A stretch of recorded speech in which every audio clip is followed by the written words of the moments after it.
నియోజకవర్గాల్లోని నాయకుల మధ్య ఉన్న సమస్యలను పరిష్కరించడంలో వైఎస్ఆర్సీపీ అధిష్టానం మీనమేషాలు లెక్క పెడుతుందా అంటే అవుననే సమాధానం రాజకీయ వర్గాల్లో వినిపిస్తోంది.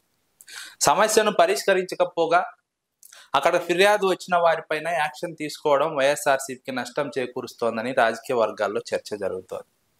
పార్టీ పైన, పార్టీ అధిష్టానం పైన ఎలాంటి ఆరోపణలు చేయకపోయినా, ఎలాంటి వ్యతిరేకత లేకపోయినా, కేవలం స్థానికంగా ఉన్నటువంటి నాయకులతో ఉన్నటువంటి విభేదాల కారణంగా గత ఎన్నికల్లో పనిచేయని కొంతమందిపై వైఎస్ఆర్సీపీ అధిష్టానం చర్యలు తీసుకొని పార్టీ నుంచి సస్పెండ్ చేయడం పార్టీకి నష్టం కలిగించే అంశంగా రాజకీయ వర్గాల్లో చర్చ జరుగుతోంది.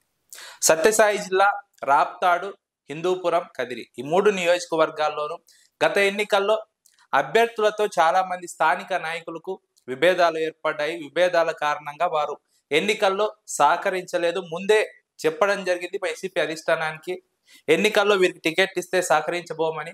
కానీ వైసీపీ అధిష్టానం టికెట్ ఇచ్చింది. అయినప్పటికీ కూడా పార్టీ కోసం పనిచేశారు, కానీ అక్కడ అభ్యర్థి కోసం స్థానిక నాయకులు కొంతమంది పనిచేయలేదు. ఆ తర్వాత ఎన్నికల్లో ఓడిపోయారు. ఓడిపోయిన తర్వాత అక్కడ ఉన్నటువంటి అభ్యర్థులు, ఓడిపోయిన వైఎస్ఆర్సీపీ అభ్యర్థులు పార్టీ అధిష్టానానికి ఎవరైతే తమకు ఎన్నికల్లో సహకరించలేదో, పని చేయలేదో వైఎస్ఆర్సీపీ నాయకులు వారిపైన ఫిర్యాదు చేశారు. ఫిర్యాదు చేసిన నేపథ్యంలో వైఎస్ఆర్సీపీ అధిష్టానం 3 నియోజకవర్గాల్లోనూ కీలక నాయకులను పార్టీ నుంచి సస్పెండ్ చేసింది. వీరెవరూ కూడా పార్టీకి వ్యతిరేకంగా మాట్లాడలేదు, పార్టీ వ్యతిరేక కార్యకలాపాలకు పాల్పడలేదు. స్థానికంగా ఉన్నటువంటి ఇన్ఛార్జి కావచ్చు, మాజీ ఎమ్మెల్యే కావచ్చు, వారితో ఉన్నటువంటి విభేదాల కారణంగా, మనస్పర్ధల కారణంగా వారికి వ్యతిరేకంగా పనిచేశారు.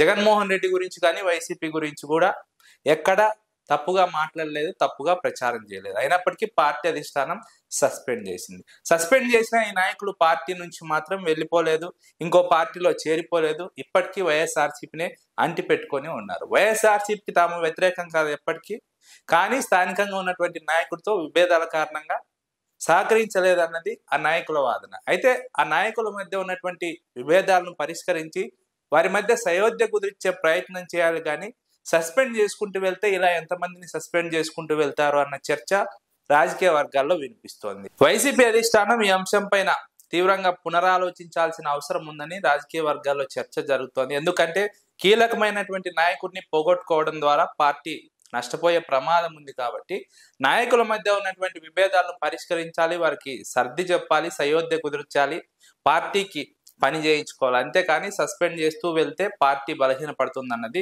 రాజకీయ విశ్లేషకులు అంచనా వేస్తున్నటువంటి నేపథ్యం. హిందూపురం నియోజకవర్గంలో నవీన్ నిశ్చల్ బలమైనటువంటి నాయకుడు, సుదీర్ఘకాలం నుంచి రాజకీయాల్లో ఉన్నారు.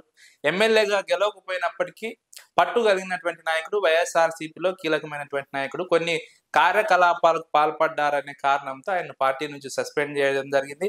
అయితే నవీన్ నిశ్చల్ మాత్రం పార్టీ నుంచి సస్పెండ్ చేసినా పార్టీకి వ్యతిరేకంగా పనిచేయడం లేదు, ఇంకో పార్టీలోకి వెళ్ళడం లేదు. ఇలా చాలా మంది నాయకుల్ని చాలా నియోజకవర్గాల్లో వైఎస్ఆర్సీపీ సస్పెండ్ చేసింది.